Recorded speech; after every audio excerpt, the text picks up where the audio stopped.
सो NMC ने हाल ही में draft regulation for foreign medical graduates 2021 अपने ऑफिशियल वेबसाइट पे डाला है। उसमें कुछ ऐसे पॉइंट्स हैं जो कि सारे फॉरेन ग्रेजुएट्स उसको अपोज कर रहे हैं और उनमें से मैं भी एक हूं, और क्यों कर रहे हैं और वो पॉइंट्स क्या क्या है वो सब हम बात करेंगे इस वीडियो पे। तो चलिए पहले पॉइंट देख लेते हैं क्या क्या पॉइंट्स हैं। तो सबसे पहले जैसे कि आप लोग यहाँ पे देख रहे हैं, पहले पॉइंट पे लिखा है कि फॉरेन मेडिकल ग्रेजुएट्स कौन कौन हैं। सेकंड पॉइंट पे 3 और 3.1 पे एलिजिबिलिटी क्राइटेरिया लिखा है, कब और कैसे फॉरेन जाके पढ़ सकते हैं, आपको क्या क्या एलिजिबिलिटी क्राइटेरिया होना चाहिए, आपको क्या क्या सब्जेक्ट रहना चाहिए, वो मैं थोड़ा सा आपको शॉर्ट में बता देता हूँ। इसके बाद हम मेन पॉइंट डिस्कस करेंगे जो कि सारे फॉरेन ग्रेजुएट्स उसको विरोध कर रहे हैं। सो आपका 12th में सब्जेक्ट फिजिक्स, केमिस्ट्री, बायोलॉजी या बायोटेक्नोलॉजी होना चाहिए और उन सब में आपको पास होना चाहिए। और इसके बाद नीट एग्ज़ाम होता है, नीट एग्ज़ाम में आपको क्वालिफाई करना होगा। तो ये एलिजिबिलिटी क्राइटेरिया है जो कि पहले भी था और अभी भी है, वो सेम है। अभी आ जाते हैं पॉइंट 3.2 के जो बी में लिखा है उस पे।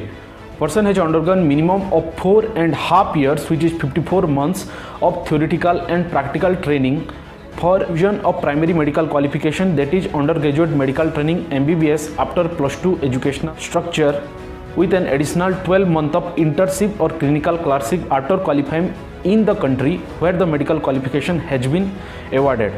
The medical education must have been in English medium. सो जितना भी MBBS का मेडिकल एजुकेशन है वो इंग्लिश मीडियम पे होना चाहिए, ये पहला क्राइटेरिया है।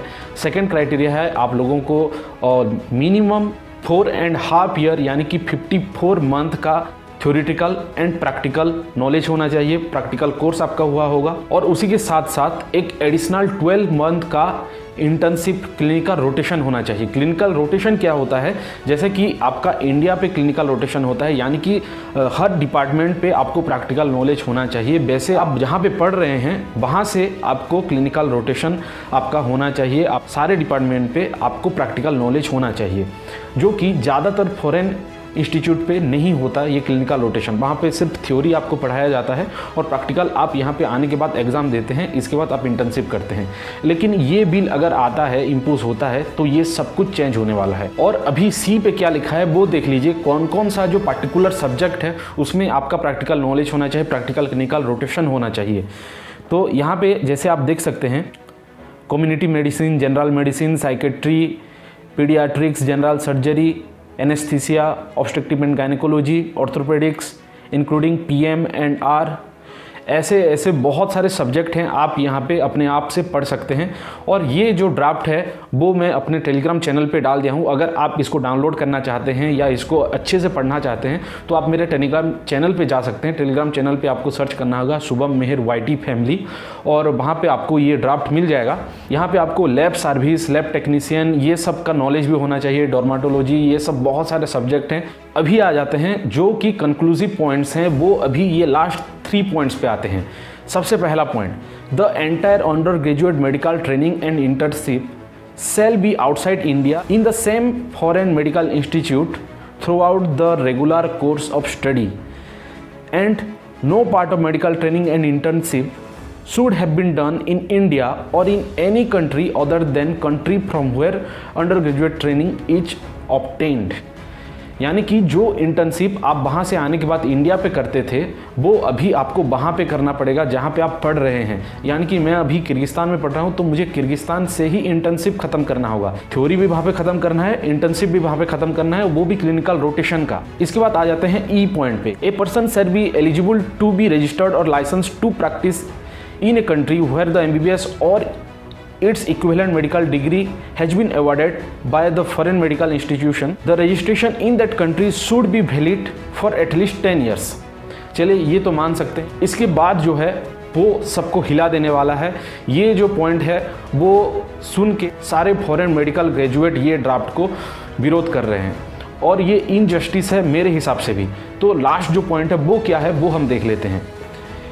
A person intending to practice in India after obtaining primary medical qualification need to qualify the foreign medical graduate examination until the national exit test becomes operational।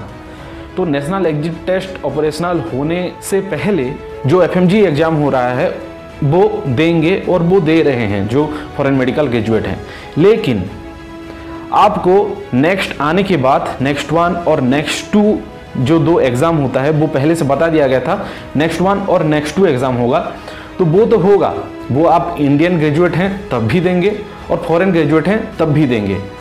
लेकिन उसके साथ साथ फॉरेन मेडिकल ग्रेजुएट लोगों के लिए सिर्फ pre और पारा क्लिनिकल सब्जेक्ट का एक एग्ज़ाम होगा। तो ये नाइंसाफ़ी क्यों? जबकि फॉरेन ग्रेजुएट और इंडियन ग्रेजुएट एक कोर्स पढ़ेंगे, एक सिलेबस पढ़ेंगे, एक एग्ज़ाम देंगे, लेकिन फॉरेन ग्रेजुएट के लिए एक एक्स्ट्रा एग्ज़ाम क्यों? ये सब क्वेश्चन कर रहे हैं। और उसके साथ साथ foreign medical graduate are required to qualify screening test in India, FMG और next within 2 years of completing in MBBS abroad. यानी कि आप अगर 2020 पे MBBS एब्रोड ख़त्म करते हैं, आपका डिग्री मिलता है, तो आपको 2022 के अंदर आपको FMG या नेक्स्ट आपको क्लियर करना होगा। तो ये जो पॉइंट है ये बहुत नाइंसाफ़ी है और ये सिर्फ फॉरेन मेडिकल ग्रेजुएट्स लोगों के लिए ही है। सबसे पहले मैं आपको बता दूं, ये जो मैं अभी बताया ये ड्राफ्ट फॉर्म पे है, अभी ये लागू नहीं हुआ है। तो इससे पहले ये लागू हो, आप लोगों को क्या करना होगा? सबसे पहले ऐसे जितने भी वीडियो हैं, मैं हो गया, दूसरे क्रिएटर्स जितने भी ऐसे वीडियोस बना रहे हैं, इसके बारे में वीडियोस बना रहे हैं, अपोज कर रहे हैं, उन सब का वीडियो शेयर कीजिए ज़्यादा से ज़्यादा। और इसके बाद आप लोग क्या कर सकते हैं, आप लोग अपने फेसबुक पे, इंस्टा पे, ट्विटर पे जाइए और वहाँ पे इसके बारे में लिखिए। ये आपको अगर ये गलत लग रहा है तो प्लीज़ जाके आप अपने ट्विटर पे जाइए, बताइए कि आपको क्यों गलत लग रहा है और कौन कौन से ऐसे पॉइंट्स हैं जिसको आप लोग विरोध कर रहे हैं।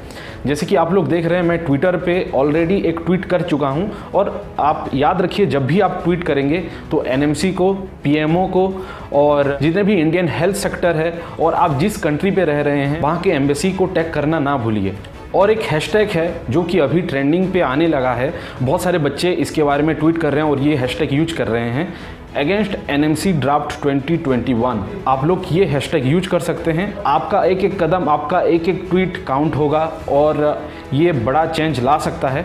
सो गाइस, ये था आज का वीडियो और ये वीडियो को ज़्यादा से ज़्यादा शेयर कीजिए और आपके जितने भी दोस्त हैं उन लोगों के साथ शेयर कीजिए, उन लोगों के पास ये वीडियो पहुँचाइए। और अगर आपको वीडियो पसंद आए तो लाइक ज़रूर कर दीजिए। Thanks for watching.